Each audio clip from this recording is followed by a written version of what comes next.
Halo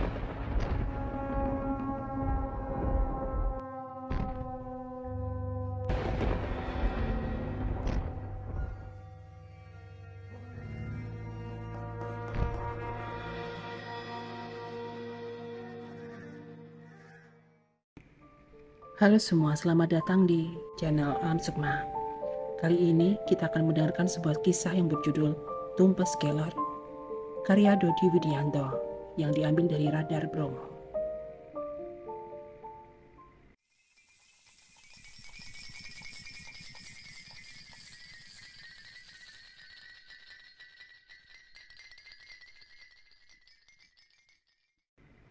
Setidaknya 7 orang dalam satu terah keluarga di kampung kami pernah mati secara beruntun, hanya dalam jeda hitungan hari.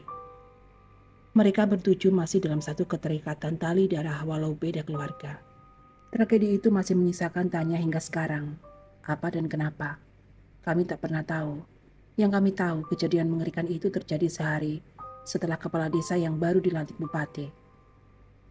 Seminggu lagi, pemilihan kepala desa baru akan digelar setelah 6 tahun jabatan selesai. Lalu ketika 2 orang tamu yang kukenal sudah ada di depanku saat membukakan pintu. Ibu segera menyuruhku ke belakang dengan sopan. Walau dalam hati, rasa penasaran membuatku seperti tak ingin bergeser dari duduk. Ibu menggeleng, aku beranjak. Pura-pura pergi dan sengaja menguping di pintu samping kamar. Lalu ku dengar mereka menyebut nama Mbah Prawiro. Ayah dari bapak yang tiduran di atas lincak bambu, di bawah rindang pohon waru belakang rumah, sedang menunggu azan zuhur. Kangda dan Pak Li pulang saja, bapak sudah sepuh. Tak seharusnya ia diikutkan untuk urusan begini. Memang ia masih punya hak suara di kampung ini. Namun seharusnya kita tahu, jika menjadi pemimpin itu seharusnya atas keinginan warga, keinginan masyarakat, bukan keinginan pribadi. Lalu mengemis agar memilih beliau.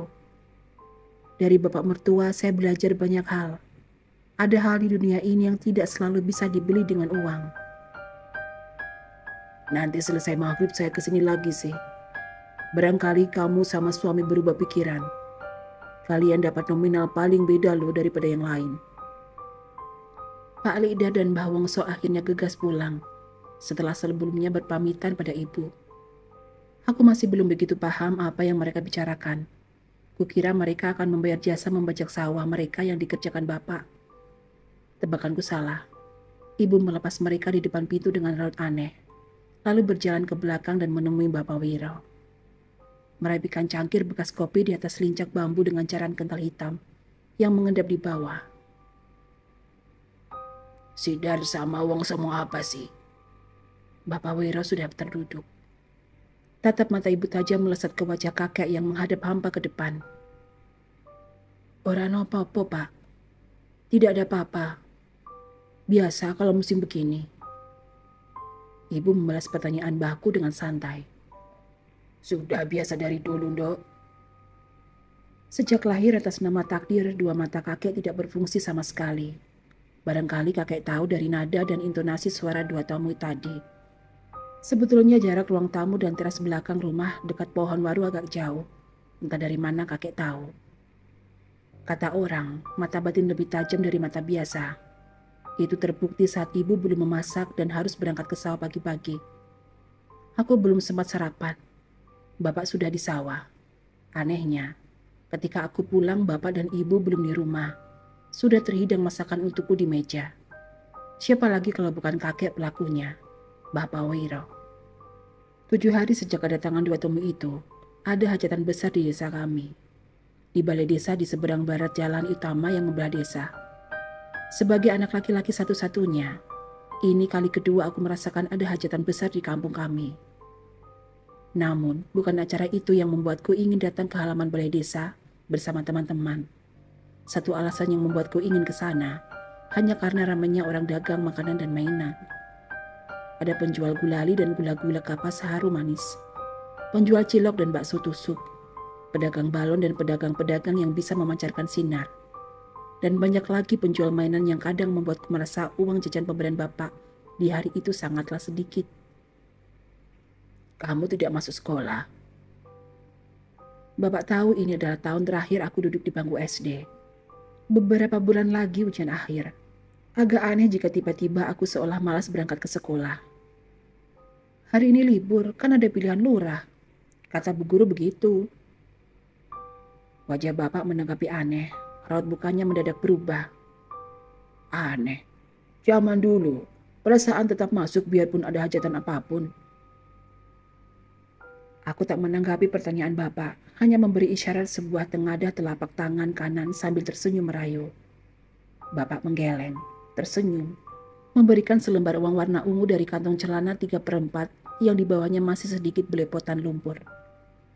Senyum sumringah aku berikan untuk bapak setelahnya. Bapak lebih cepat pulang dari biasanya. Bilang juga akan ke balai desa. Namun ketika angin senja yang teduh turun perlahan menapaki setiap jengkal halaman balai desa, suasana kampung kami malah mendadak panas. Di tengah-tengah teriakan dan umpatan beberapa orang, bapak terus berjalan di tengah kerumunan, menoleh ke kanan kiri mencariku. Ia berlari ketika menemukanku duduk di pinggir pematang sawah bersama teman-teman belakang balai desa. Seolah abai dan tak tertarik dengan suasana panas di halaman pendopo balai desa. Minuman es cendol dengan sedotan sambil berusaha mencari ikan dalam kubangan air. Pulang sekarang, Le. Bapak gegas menarik lenganku dan memintaku untuk segera pulang. Biasanya ia akan marah jika sampai sore hari aku belum pulang, belum mandi dan terus bermain. Aku menatap raut wajah bapak berbeda, seolah memendam ketakutan. Tak ada omelan, tak ada raut murka. Bapak terus menarik lengan, menyeret langkah, menyusur jalan pulang ke rumah. Sampai di halaman belakang dengan sedikit menyisakan tanah becek akibat ganasnya gemburan air hujan. Perlahan bapak menggeser pintu rumah yang terbuat dari anyaman bambu. Menuntunku ke kamar mandi, menyuruhku mandi dan istirahat saja di rumah. Bapak malah menyusuri segala penjuru dan sudut rumah, menanyakan keberadaan Bapak Wiro kepada ibu. Ibu menggeleng ragu. Setengah dipaksa, aku melihat dari bilik pintu jeding. Kedua pundak ibu digoyang-goyangkan bapak, seolah memohon. Ibu menunjuk ke belakang, menunjuk jalan setapak. Jalanan kecil berliku menuju pinggiran aliran sungai yang menuju pantai paling pinggir di selatan desa kami, Pantai Kodomayit. Bapak gegas berlari keluar. Ibu diam saja di pintu belakang. Aku masih mengintip di sela pintu, mematung telanjang dengan pakaian penuh noda lumpur yang berpelukan di lantai kamar mandi. Entah bapak mau kemana, aku tak tahu. Namun, gerakan kakinya seolah dalam langkah terburu. Sopo sing kepati bakal mati, sopo sing curang bakal musno. Rapal mantra itu terdengar berulang-ulang belasan kali, diselingi gemercik air di pinggir sungai. Tanpa siapapun ada yang tahu. Tangan keriput itu bergegas mengikat 7 batang lidi yang terbungkus kafan. Di atas layar berisi air bunga setaman dengan kulit kayu pohon kelor. Dengan mantra tumpes kelor, kembali ia dengungkan saat kakinya telah bersila di atas lembaran daun waru di tepi sungai. Masih dalam ingatannya ketika pagi hari, ia dituntun oleh seseorang ke bilik suara, lalu mengarahkan untuk mencoblos pada gambar yang tak pernah ia suka. Mereka mengira orang picek buta bisa diakali demi selisih angka. Bagaimana mungkin akan bisa mengemban tanggung jawab jika diawali saja sudah merencanakan kecurangan? 6 tahun lalu, ada 7 nama yang mati dengan mengenaskan secara beruntun di desa ini.